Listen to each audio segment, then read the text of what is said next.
Y fue la primera generación que disfrutó de la televisión. Claro, en esa época el control remoto era un alicate, ¿se acuerdan? Los más viejos nos acordamos.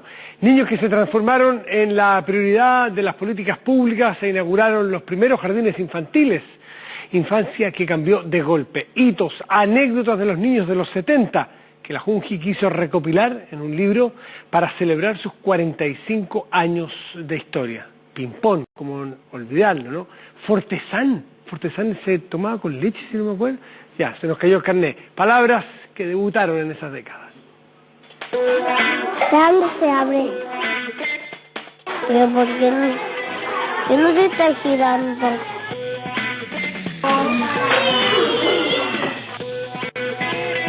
Desconocido, inservible, simplemente un juguete para los niños de hoy. Una caja misteriosa que revolucionó la industria musical en los años 70. Rosa, rosa tan maravillosa, como blanca diosa, como flor hermosa, como... Mientras Sandro y miles de artistas dejaban atrás el disco vinilo e introducían el cassette en Chile, la generación del 70 comenzaba a crecer. Soy un fanático de eso, porque lo entendí. Y cuando venía el tema que yo quería, tenía ahí la pausa lista para levantarle y que se grabara y después escuchar el tema. Niños que se asombraban de estas innovaciones en tiempos turbulentos, momentos históricos que están plasmados en este libro, Los Niños del 70, una investigación para celebrar los 45 años de la Junta Nacional de Jardines Infantiles. Yo digo la Junji es como una mujer de 4 décadas, siempre hago como ese parangón porque de verdad con mucha historia ha pasado por varios paradigmas a propósito también de las intenciones políticas.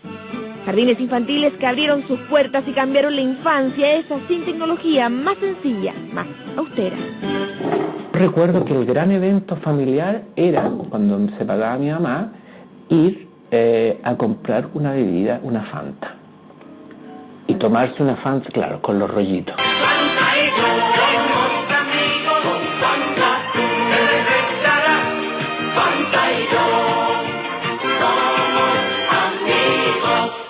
Y tomarse un vaso de bebida al seco, para que las burbujas te produjeran ese efecto. No había la riqueza y la abundancia que conocemos ahora. Y jugábamos en el colegio a cosas como el elástico, la cuerda, el luche. Esta es la música que se escuchaba en...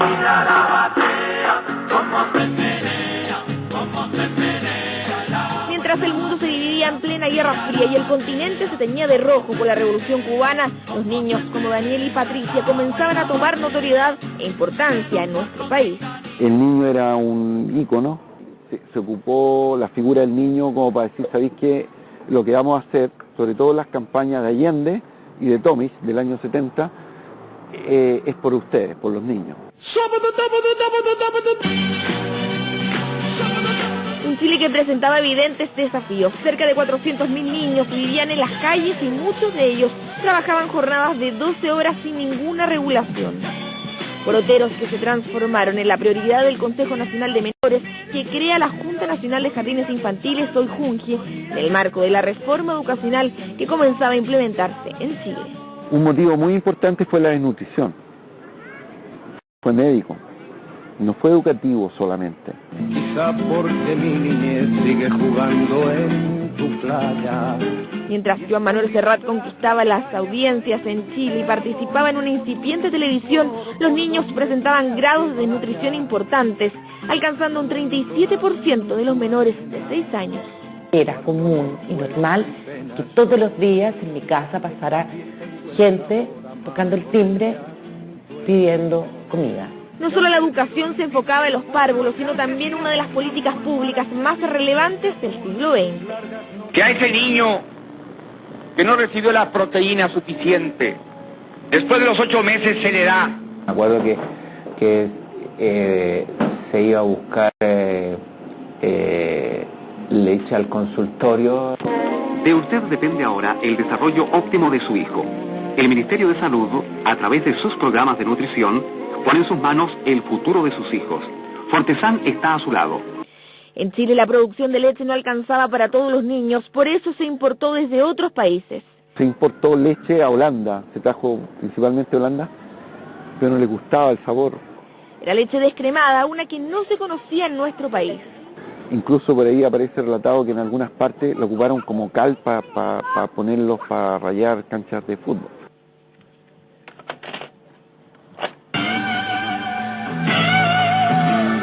Un movimiento libertario y pacifista que generaba controversia en el mundo y que en Chile no fue la excepción. Eran tiempos de grandes transformaciones y cambios culturales. La mujer ingresaba tímidamente al mundo laboral. Los jardines infantiles públicos recién inaugurados fueron un alivio para esas dueñas de casa que se atrevían a estudiar y trabajar. Mi mamá se separó en los años 70 y eso era algo rarísimo. De hecho, era tal la obsesión que a veces uno estaba la carta de ajuste puesta y uno esperando que empezara la programación. Si algo identificó a los niños de los 70 fue la televisión, la primera generación en criarse con esta caja mágica que en ese entonces reunía a las familias. Las películas de Walt Disney ya era lo máximo. Cielo, tienes que escucharme aquí. Artistas nacionales y extranjeros que llegaban a los hogares de todo Chile a través de la televisión. Un medio que entendió que el público infantil necesitaba sus propios contenidos. Hola amigo. Hola. ¿Cómo estás? Aquí, bien. Ping-pong fue el gran puente para que uno se conectara definitivamente con la televisión. Creatividad pura. ¿Qué cosa? ¿Por qué? Mira, ¿qué pasa? Y realmente era mágico, o sea, ver a este personaje tan chiquitito hablar con tío Valentín. Se grababan dos estudios distintos. Ping-pong estaba en un estudio, a oscuras, y con una lucecita en la altura que significaba para él la cara de Valentín Trujillo. Hay que refregarse los ojos, amigo Valentín. Y pegó un salto al cuadro, ¿no sentiste un ruido tú de repente? En el otro estudio estaba Valentín Trujillo con el piano, pero tenía un punto de referencia en un teclado donde se suponía estaba ping-pong. Programación infantil en varios canales, una parrilla que tenía su público y la publicidad lo reconocía. ¡Qué ventaja, ¿no? 210 naranjas al alcance de su mano. Medicamentos y emergencias, farmacéutica Farrú en sus urgencias. Empieza el germen del niño consumidor. La televisión a tubo, se quemaba un tubo y quedaba un punto ahí, y eso era señal de que se había quemado la pantalla.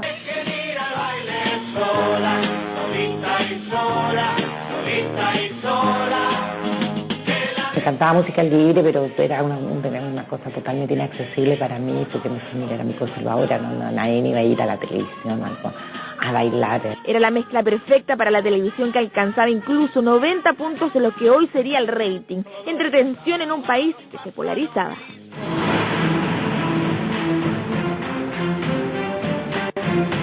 Nosotros arrendábamos una casa a una señora que tenía un almacén.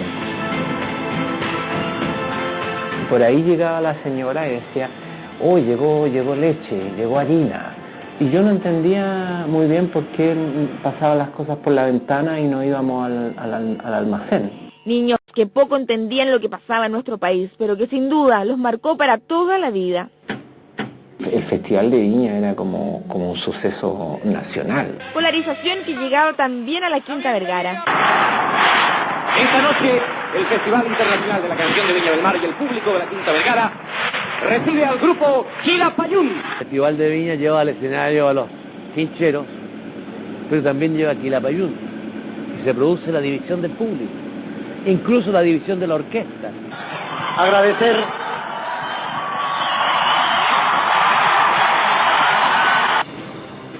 Un Chile que producto de su cambio social costaba reconocer. Atrás quedaron los alumnos de preparatoria y humanidades. Comenzaba la educación básica y media con el fin de aumentar la escolaridad.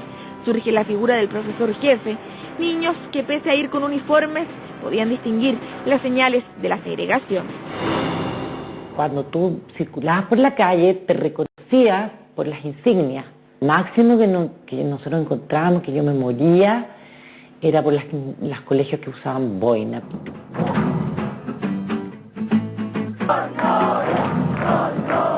Colegios que buscaban la integración en las aulas, un proyecto que tuvo su punto final con el golpe de Estado. Tienen la fuerza, podrán avasallar, pero no se detienen los procesos sociales. y con el crimen y con la fuerza. Pero estas niñas siguieron estando en el colegio, completamente marginadas y maltratadas. Por ejemplo, varias compañeras no volvieron a clase, que salieron al exilio. Era muy fuerte y muy raro porque tampoco se nos explicaba. ¿Me dan sus documentos? Ya. Vamos a tener que irlo de vuelta para la puerta. Venimos de la posta central, de noche. Quería volver a la casa, pero no hay caso. Estaban regresando ahora. Vamos regresando, estos son los choferes de las ambulancias. Veníamos de la casa de mis abuelos, de una convivencia. Por alguna razón nos atrasamos y me llevaba en brazos mi papá y iban corrían. Asustados, claro, era el toque de queda. Momentos, hitos, anécdotas recopiladas en este libro que registró la génesis de la Junji, una generación protagonista de uno de los capítulos más importantes de la historia de nuestra infancia. Y una generación que empieza a terminar su niñez con una fractura brutal que es el golpe de Estado. Niños que crecieron con un país dividido y en dictadura, que presenciaron la municipalización de la educación y la privatización de las universidades, vieron caer el muro de Berlín y votaron en la transición chilena. Tenemos que ser capaces de reconstruir la unidad. Serán los primeros jubilados con el sistema de AFP, un Chile que con ellos dejó atrás el analfabetismo y la desnutrición. Hoy son los padres de los niños que desconocen la innovación del ayer y se toman las aulas, estas que nacieron con la generación del 70.